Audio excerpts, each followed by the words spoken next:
if you've got debts and they're chasing you, it can be stressful because they're just abusive or they send the heavies and everything. And then you can create the person that's not you, that's representing them. There's companies that do that, but what they do is just say they take 500 a month off you, and they're paying them like $1 or $5, and they're keeping most of the money. But you can be that person yourself. There's no law against that. And then I done a course that was BB. Unfortunately, she passed BB Backus. She was very good. What happened with her is she was doing real estate in Florida, I believe, doing very well. And then there was a grant for people with lower income, and she found out that the city was actually pocketing it and not giving it to them, and she exposed it, and they locked her up for 8 years. Sometimes people are saying, oh, can I get out of the system? Do I get into the system? I think you have to do both, because you know, you in parallel, yeah, you have to just, you know, because there's some things that are good. Like sometimes people are thinking, oh, I don't need a driving license and I have the freedom to drive and all this kind of thing, but then they think they can drive at any speed. I don't want that, because I want safety.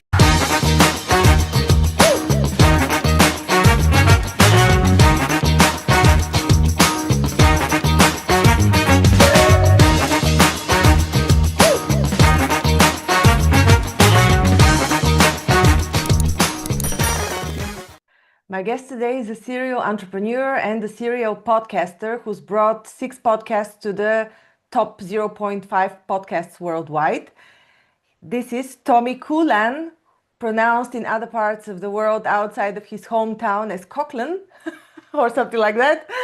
Hi, Roy, welcome. Yeah, thank you very much. And I'm just admiring the beautiful wings behind you, lovely background that you've got there. Thank you.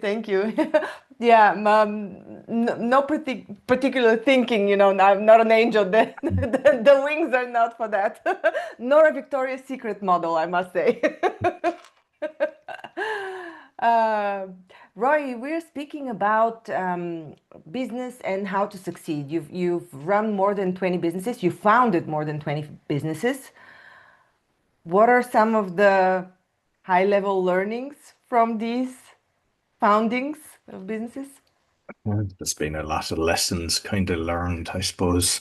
What I've realized is that at some stage, you know, when you're hiring people and everything, that you treat everyone different. Sometimes people, you kind of treat everyone the same, and you can't. You have to deal with individuals. Sometimes people say, don't have a friendly relationship. Others say, get close to them because you get the best out of them.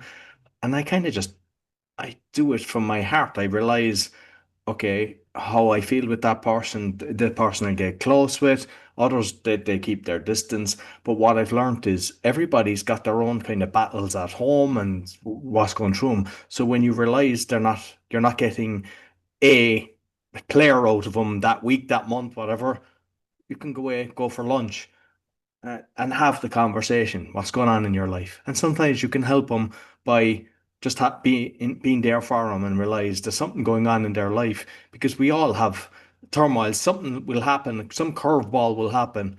And instead of just kind of berating them or kind of going, hey, you didn't do this, you didn't do that. Because if there's something bad happening in their family life, they don't need that. And sometimes just being there for them, and they'll appreciate that. And then you can help them, you can give them maybe some advice, and then they'll get back. And sometimes they'll get back better, and they'll appreciate you for being there for them when that happens. A lot of people don't do that. So I would think that would be a good thing for people to be doing. Mm-hmm. Are you referring to anybody you're in a relationship with, be it your employee or a client, or relationships in general? I would say mainly employees at that stage, you know, because when I worked in Ireland, I was working for a big mechanical contracting company, running big jobs, like up to 10 million euro and some of them. And I had big teams, and I kind of learned it then, that you were kind of dealing with people, and that's what I found. I used to take them out and just sit down with them and find out what's going on. And I just kind of applied that then when I'm 18 years in Poland, done a lot of real estate and everything. And at one stage, I had about 14 people on my books. And it was the same kind of thing, just kind of realizing you're dealing, everybody is different. So sometimes people think, treat everyone the same. No, that doesn't work. Everyone is different. Mm-hmm.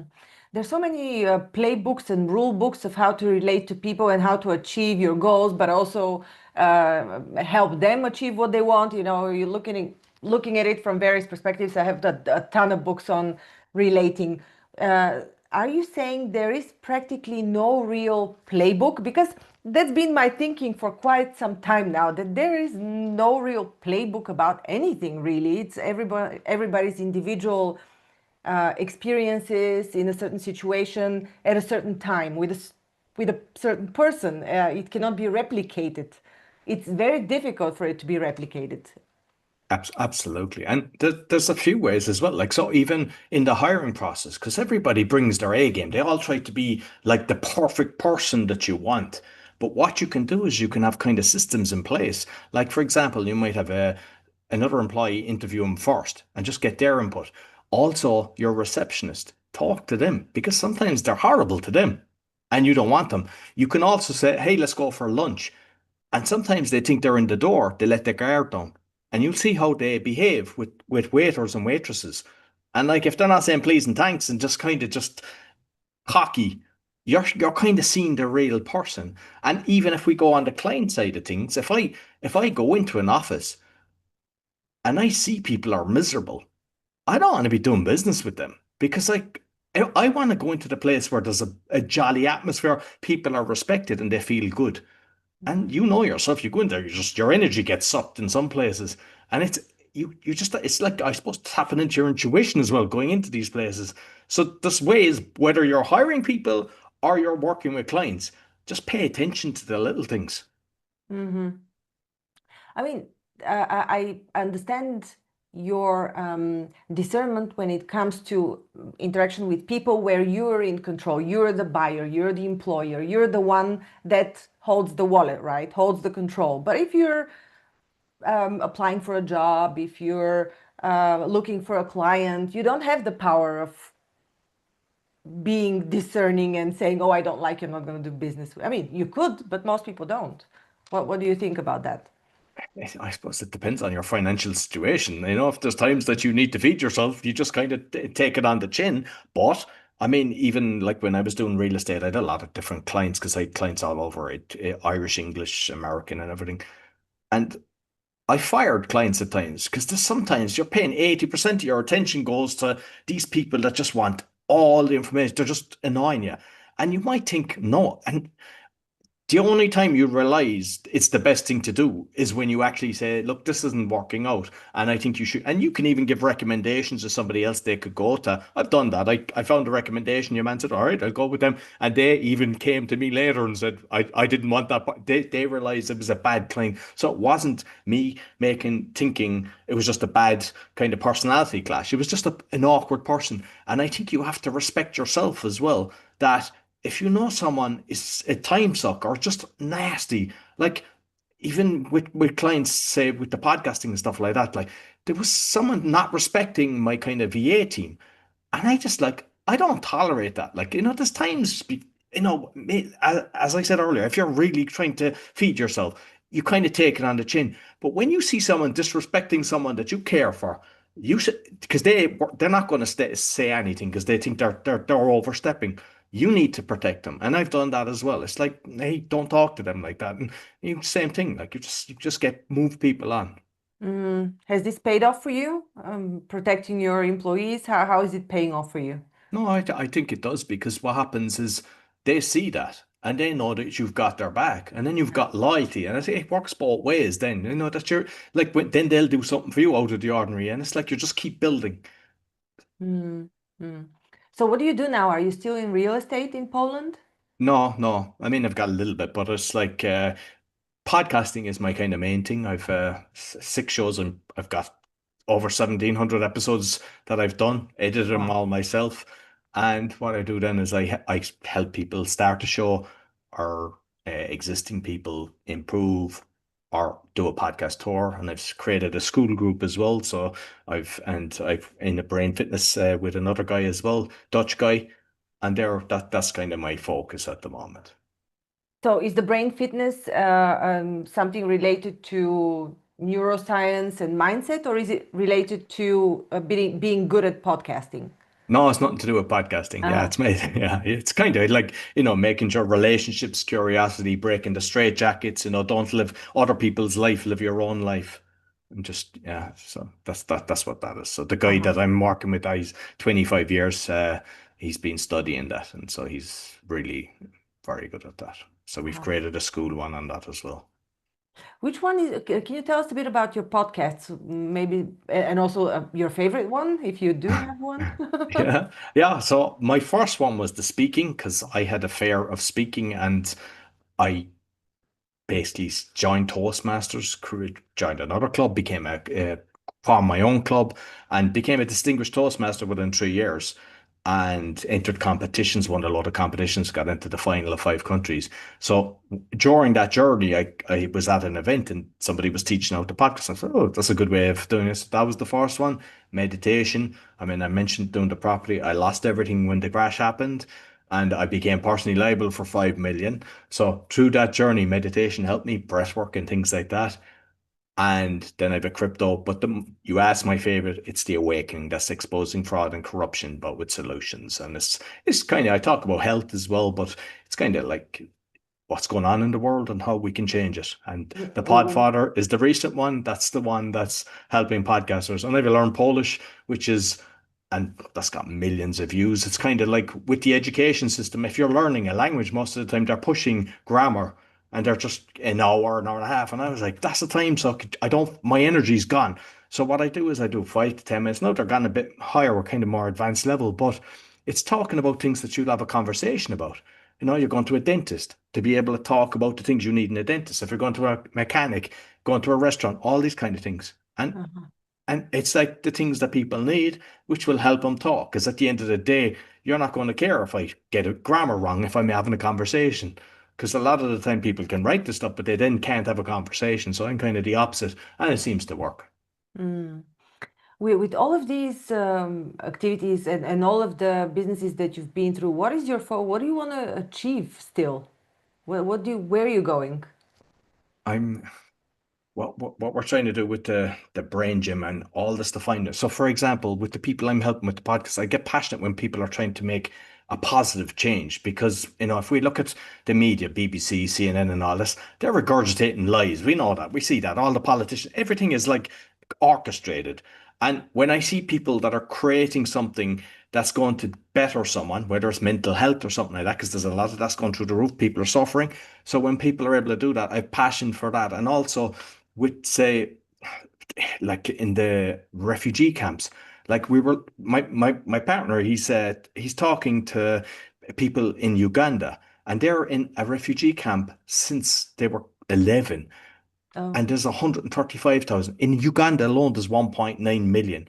So what we're trying to do is create systems to help them, educate them, and get them in. Where our plan is, because you're asking kind of the long-term goal, is yeah. the platform we're building that when people come in, it helps get in somebody free to be able to, because we need administration when there's a bigger group, and it's just trying to make change in the world. And because there's so much in like when people go into a camp, there's no hope for them. The children are positive and they're looking forward to making change in the world. Their parents aren't working, there's no job for them, and they're relying on a handout. But then when they go through the system, they're not able to leave and get a job. And then they just go through the whole system. So we're trying to break that. And it's like, it's just a Are case you of talking about refugee camps of people from Uganda in Europe or in Uganda? no in Uganda. In In Uganda. Uganda. Yeah. Okay. So why are there refugee camps of Ugandan people in Uganda? I'm confused. The Congo, when there was war broken out in the Congo, the family left and went there. But I mean, if we just look at Uganda's like say 1.9 million, if we look at the world, there must be 50 to 100 million. And I know of like a friend of mine, he went to one in Greece and he came across somebody that was born into it and they were 17. And it's like these aren't beautiful houses and stuff. These sometimes they're intense, they're in horrible accommodation, and there's no hope. So it's like we're just trying to, yeah, can you change everybody? But if we can change a few and just because what happens is when you change someone's life, a lot of the time they realize their friends, their family are in that predicament. And if they become successful, they devote their time and energy to that. And that's how the ripple effect can actually happen. So long-term goal is kind of to be doing things like that. But and so how is the podcasting related to your goal to relieve them of the pain of being in these enclosed environments for such a long time.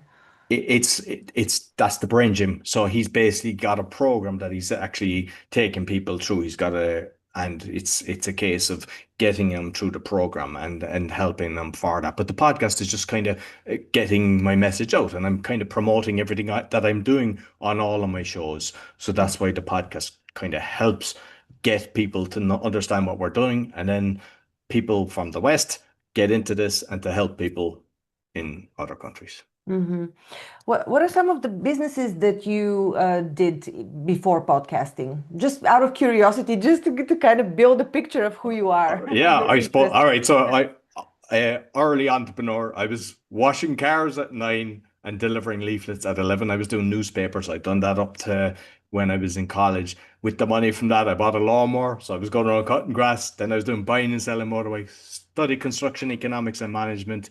And then later I done a diploma in project management, became PMP. So I worked for two contractors in Ireland for about 12 years. And during that time, I set up one business doing website design with a guy. So we were doing that for a while. Came to Poland and a lot of real estate. So set up the company first just to sell real estate. Then people were saying, uh, can you fit it out? Yeah. Can you renovate it? Yeah. So we kind of set up a few companies kind of doing the different things, management and things like that. Also bought commercials and started changing things around, build apartments. I built 30 apartments, houses, stuff like that. I did website company with application. We were doing games inside and with advertisements in it. I had a food truck business.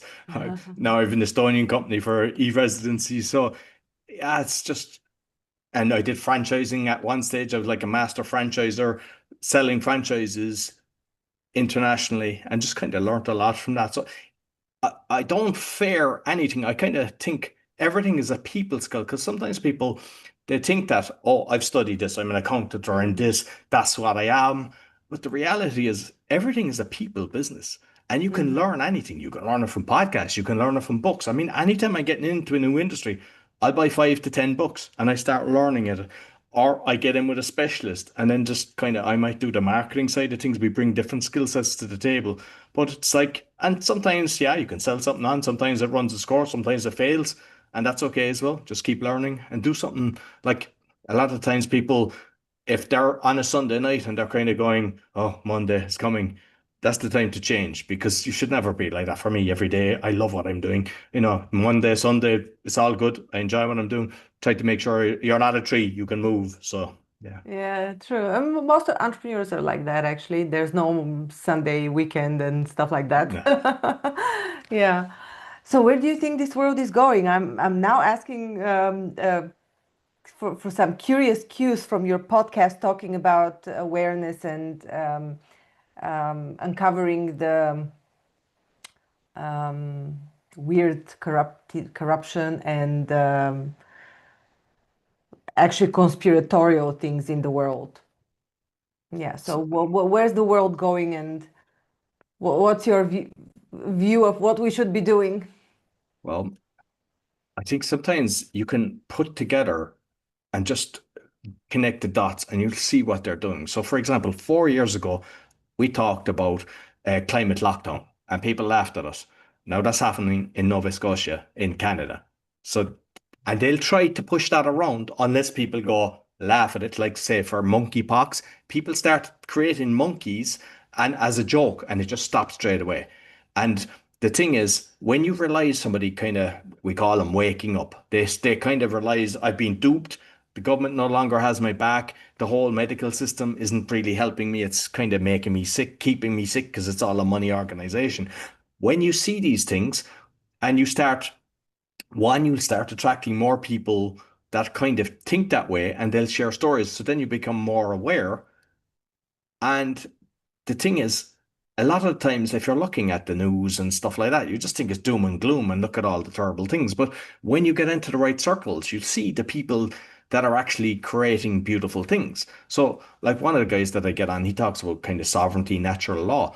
He's making an AI agent that because there's a load of law books, there's a load of trickery in law. I've had a load of court cases, and it's like everything is all about the wording and the trickery. So he has an AI agent that's not going out to the web because it can lie. When you actually understand this, the AI is very dangerous because people they do a search or they're recording it and they're saying, look what it's saying, as if it's the truth. And it's not the truth. But what he's doing is he created the AI agent based on books like Black Law's Dictionary, Boulevards, and different things like that. And what he's currently doing it is about the parking companies because parking companies are really fraudulent in doing it. But eventually you can do that with mortgages. You can do it with a load of different things. So there's people creating stuff like that that you will probably never hear of, but they're going to have a massive impact because what's happening is it takes the money out of these corrupt companies. Like there's a load of companies that they're pretending they've got warrants from the city and it's all a lie, but people don't know. So they're just allowing them taking their properties and and when you understand this, they're sharing the information. And I'm seeing a big like that was one of the things like I get a lot of guests on that. I've seen it's Australia and everything. People are starting to understand this. Like for example, if someone's writing to you, they'll call you Mrs. all capital letters. That's not you, that's the corporate entity. And it's most people, you could talk to 100 people, maybe 95 of them will laugh at you and think you're bonkers, but just five will get it.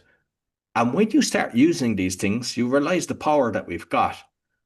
So what's happening, there's more and more people that are doing things and not accepting things. So the bad boys, I call them, they start losing their power. Just like you don't attack them. You don't create something to just attack them. Just create your own thing on the other side.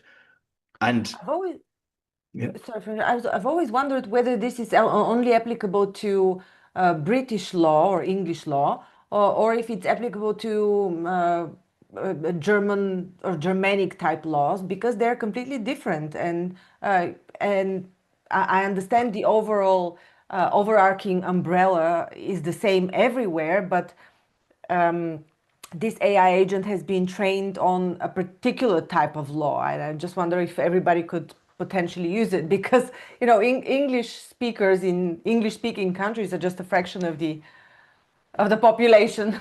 yeah, no, Uh, because and it's a very relevant question because a lot under the common law would, but it actually still works. And even in America, like this kind of UCC and things like that, Universal Commercial Code. So most of the things will work because most of the countries, like Poland, isn't common law. I've used it here. I've used my own kind of lettering system saying, hey, you're writing to the wrong person. I'm the living soul. And they back off. oh, So really? Oh, yes, okay. they back off. So the thing is, there's a lot of people out there trying to sell stuff. There's people selling big courses and everything. And most of them, unfortunately, they're loyal to the dollar. I do believe people should be paid for providing a service. So, for example, the guy that I'm doing, he created a school group and he has so much information, including this AI agent. I think it's like something like 65 bucks a month. But what you get, I mean, if you're going to potentially lose a house or something, that's pennies when you can learn the knowledge that can actually save you. So what happens is nobody's taking responsibility. I won't say to you, do this and you'll be safe, because then you're blaming me. You have to realize you were born free. Nobody has control over you. Like even say they say a mandate and all this. People think a mandate is mandatory. You have to do it. No. And you just have to learn these things. And when you kind of stand up for yourself, it just kind of helps you. So even when they were going around making you wear masks and everything, I was the only person with my son walking around. I wouldn't do it because I had learned earlier they don't work and the whole thing was a farce by my own knowledge, right? So irrespective of anyone's beliefs and what they think about it, I done my own research and I knew that this wasn't because I saw they were selling PCR tests in 2017 and 18 by the millions, so they knew what they were doing. So this was all Mhm. orchestrated.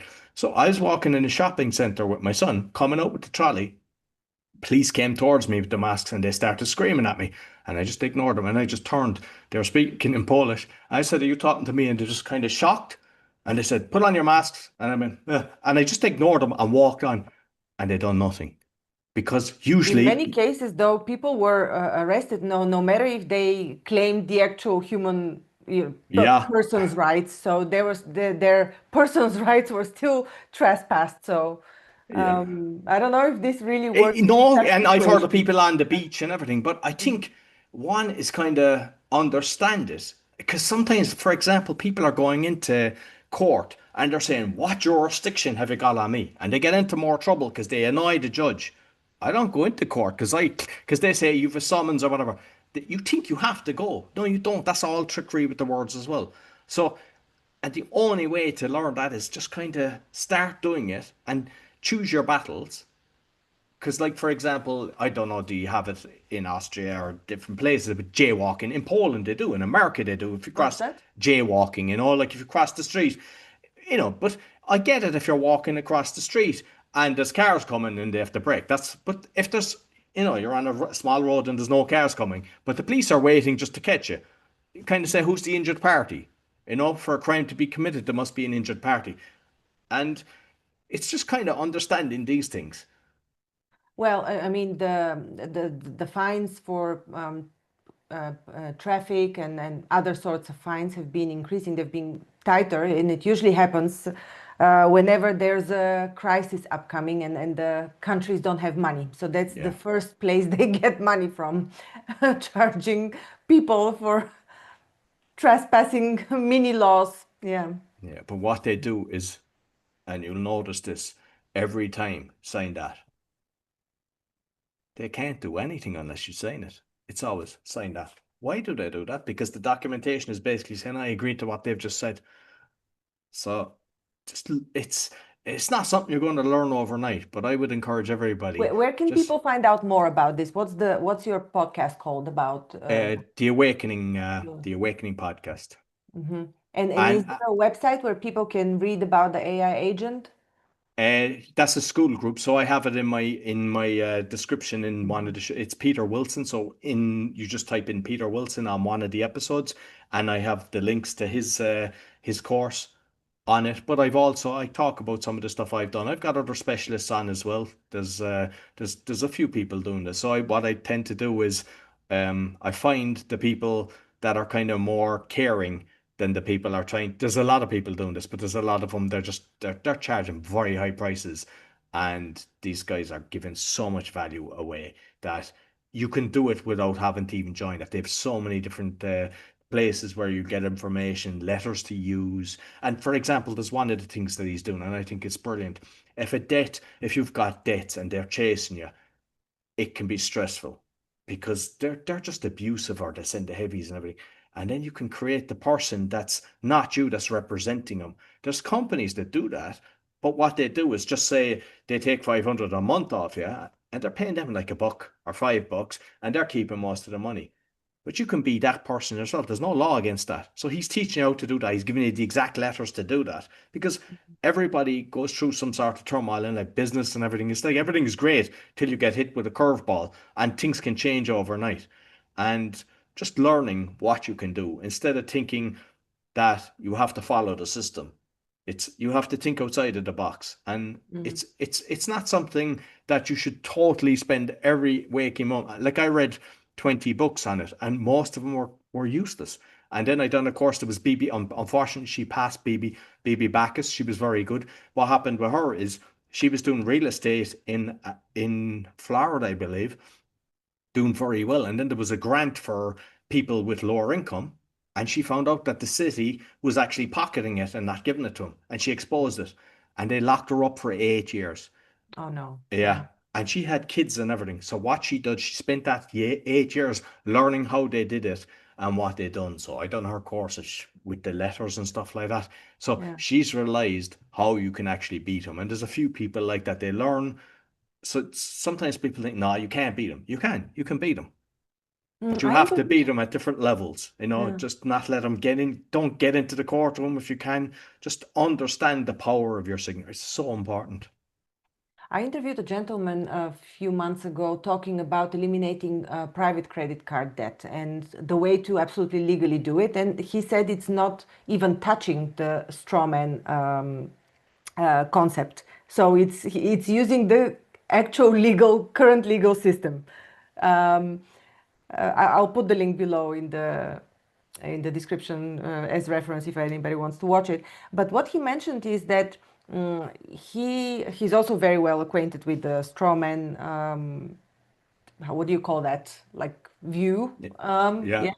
and but he also said that um, he's had a few friends who had filed cases and were very unsuccessful. So they didn't manage to. So they got into trouble basically because it's possible that we don't have the full view of how to tackle the legal system yet. Maybe we have partial views here and there on certain cases, but not how to tackle it overall. And in some cases, it fails, the concept. What do you think of that? Are you all of your of the cases you know of successful? You can actually win by going in as well and just understanding it. It's like know what the case is. So like I know there's people they go in as they call it a Mackenzie friend. So there's people that actually go in with someone because most people they just go get nervous, they panic and everything, and they can say the wrong thing because you've got slimy lawyers representing the bank, making them say the wrong thing or just aggravating them to get them excited. And so you can have somebody that's standing there. Every case is kind of different. I've seen cases win where people have actually got it, where banks have been overcharging interest and everything. You have to take each case individually. It's very hard to kind of go down this road, it'll work. You have to kind of, I suppose, watch your own backyard and understand where you are. What I would say to people is when you are doing things, have a file, have a folder. Like I've had over 100 court cases. What I used to do is make notes and kind of go through everything, but keep calm. It's Mm. like they try to get you angry. When you keep calm, you're in control, and then you're spotting things. And that's how I do it. And it's like, because there is times there's people will kind of guide you in the wrong direction. Sometimes you'll have a solicitor will be telling you to do this, and you get in trouble because of their recommendation. I have heard of sometimes your own solicitor is part of the money that's kind of costing that they get a percentage of it. And I've had a few people confirm that. So, sometimes you're better off representing yourself if you can. I've done that a few times and I always felt better because it's kind of like saying you're giving your authority to somebody that you're not able to represent yourself and nobody's going to care more about anything than yourself. So you have to kind of look at everything individually. And sometimes there could be a lot of different things with bills, cards. What I say is choose your battles because sometimes just pay something, get it off the table. Because sometimes people are trying to fight when they kind of learn this or they're kind of get putting their toe in the water, they start battling everything. Mm. And it's a time suck because you have to when you're doing it right, you're doing registered letters. When you're getting stuff back, you're keeping it. When you send a letter, you're keeping all the stamps and stuff like that. And if you're going to do 5 battles, you've a lot of paperwork. So take your time. I mean, my own experience, we had a tenement building and they came after us after we sold it for refuse. They wanted say dollar times 8 grand. And I said, we never used it. We actually there was an alcohol shop that the people were putting the bin in. That was the deal that we had. Doesn't matter. And they tried to, and I just used my thing. And eventually they just kept reducing it. And then they said, oh, 1,000. And I never agreed. And that's what they kind of made a ruling themselves on. But whereas most people would just kind of pay that or think you've no choice Mm-hmm. and it's kind of learning everything. So another thing, say in pensions, like a lot of times you get your pension, and in Ireland when you're 50, you can get your pension. So I never paid in. I got full contribution from the company I was worked, and I had a bond as well. So I realized they were telling me it's going to go up X amount every year. 8% it'll be worth this 6%. I never did, and I just thought I'm going cashing this in. So you can get 25% tax free, but they tax the rest at 50%. And just on my knowledge, and even the revenue were kind of going as if like I didn't know what I was doing. I got full amount on two things, 1 year and another year, based on my knowledge. And the check Mm-hmm. comes from the revenue into my account. So if I asked an accountant, not one of them would have done that for me. I remember even just getting a letter here like this that the accountant was like, "Well, what do you do?" They didn't think it could work, but I know what can work. So it's just I think the most important thing is to believe in yourself, realize you're free, you were born free, and just kind of learn.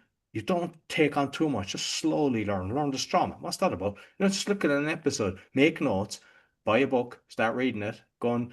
How did they do this? So when you have a case that you lose or something happens, just start researching it. How did they do that? Then you start meeting people. Like I know people in the UK, they've changed their gas meters and electricity meters. They haven't paid a bill for 5 years because they're saying there's no they can't even tell you where it's coming from. And they get a registered person to do it because otherwise they'll say, oh, safety reasons that it wasn't installed properly. But they 5 years later, they still haven't paid that. And so like we know that they're fraudulent with that. People are can't even they're deciding whether to feed themselves or keep themselves warm in some countries because of the way the energy. I mean, Mhm. how was energy increased? Like it's still coming from the same place. Everything is an attack on humanity. So it's kind of just learning the things to protect yourself. Have you had any pushbacks on the podcast and on the platform that you have with your partner, the and on the AI agent? Well, I don't. For him, I don't think he gets too much. I'd get a lot. I mean, my awakening, I got removed from YouTube. Even my crypto got removed. I got strikes with the other one. With the crypto, no strikes, just disappeared. I was trying to upload something. I was like, "What's going on here?" And a year later, we've reviewed your account. Here's it back. I got removed from three of my Linktree channels were removed. LinkedIn, they removed me for a week. I kind of had to write and get that one back. I got shadow banned. Constantly, even though the other day I put up a post I was talking about the jab and everything we done research on. And with TikTok, I got 6 strikes. It just one amount of shorts from the episode. But I went in and appealed and gave information, and they all got put back. But if I didn't, the next strike, I get the channels removed. I had the channel removed at one stage for about 6 months, and I just wouldn't let it go. I kept after them, and eventually they returned it. Hmm. But it's okay, it's just part of the thing, you will get attacked. They're trying to censor you. I mean, I don't know anybody that's censored as much as me, but I kind of think that means I'm doing something right when they're trying to hide what I'm saying. Hmm. Hmm. Yeah, yeah, I also know that with my channel Heal and Learn, I've also had a few videos removed, outright removed, yeah. And a strike I had once, yeah. So, but what is it? What is happening now with the whole EU censoring that started in September? Yeah, it's like if you look at the UK, I mean, there's horrible things happening with all the migrants coming in, and they're getting community service, and somebody does a boast, and they're getting 2 to 10 years in jail. And Ireland are trying to do that now as well, and there's a few other countries, and it's a case of I think that's where understanding your natural law, sovereignty law, because if you understand that, they won't get you. But if you just kind of go along with it and let the police come in and just ask you questions and things like that. I've learned that even with detectives and police, they're trained in such a way as if they're your friend, and then they use every single thing that you say against you. So unless they have permission, don't answer, don't talk to them. They're not your friends. Unfortunately, there's very few. There is a few that are actually, hate what's going on. They're trying to stand up against it. But unfortunately, they have a mortgage, they have bills, and they're told, get in line or you're out or you're going to jail. So we have to kind of realize that as well. Mm. What is your view on the future? Is it going to be dystopian or split in two pieces or two It, halves?